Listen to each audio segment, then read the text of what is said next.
உங்கள் சத்யாவில் இப்பொழுது ஆடி அதிரடி தள்ளுபடி.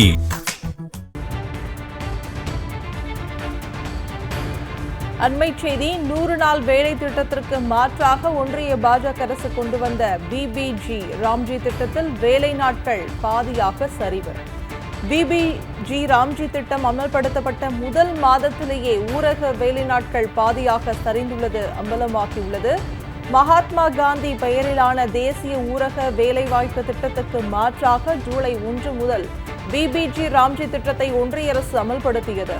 ஜூலை மாதத்தில் பிபிஜி ராம்ஜி திட்டத்தின் வேலை நாட்கள் 7.67 கோடியாக சரிந்திருக்கிறது. 2025 ஜூலை மாதத்தில் 100 நாள் வேலை திட்டத்தில் 15.33 கோடி வேலை நாட்கள் வழங்கப்பட்ட நிலையில் இந்த ஆண்டு பிபிஜி ராம்ஜி திட்டத்தில் 7.67 கோடியாக சரிந்திருக்கிறது. 2025 ஜூலை மாதத்தை விட 2026 ஜூலையில் ஊரக வேலை நாட்களை 49.94% ஒன்றிய பாஜக அரசு குறைத்துள்ளது அம்பலமாகி இருக்கிறது.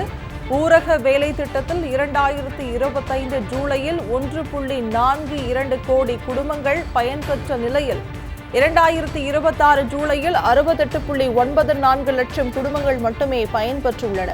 பிபிஜி ராம்ஜி திட்டம் அறிமுகமான முதல் மாதத்திலேயே 5 ஆண்டுகளில் இல்லாத அளவுக்கு ஊரக வேலை சரிந்திருக்கிறது.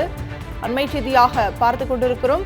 100 நாள் வேலைக்கு பதிலாக பிபிஜி ராம்ஜி திட்டத்தில் 125 நாட்கள் வேலை வழங்கப்படும் என உறுதியளிக்கப்பட்ட நிலையில் வேலைவாய்ப்பு சரிந்திருக்கிறது அம்பலமாகியுள்ளது. தமிழ்நாட்டில் 100 நாள் வேலை திட்டத்தில் 2025 ஜூலையில் 31.1 லட்சம் பயனாளிகள் பயனடைந்த நிலையில் 2026 ஜூலையில் 7.7 லட்சம் பேர் மட்டுமே பயன்பெற்றுள்ளனர். 100 நாள் வேலையை முடக்கவே பிபிஜி ராம்ஜி திட்டம் கொண்டுவரப்பட்டுள்ளதால் அதனை தமிழ்நாட்டில் அமல்படுத்த முந்தைய திமுக அரசு எதிர்ப்பு தெரிவித்தது. ஆனால் தாவேக அரசு ஒன்றிய பாஜக அரசின் பிபிஜி ராம்ஜி திட்டத்திற்கு ஆதரவு அளித்து அதனை அமல்படுத்தியது. ஒன்றிய பாஜக அரசு கொண்டு வந்துள்ள பிபிஜி ராம்ஜி திட்டத்தில் மிகப்பெரிய சதி இருப்பதாக ஏற்கனவே குற்றச்சாட்டம் எழுந்திருக்கிறது.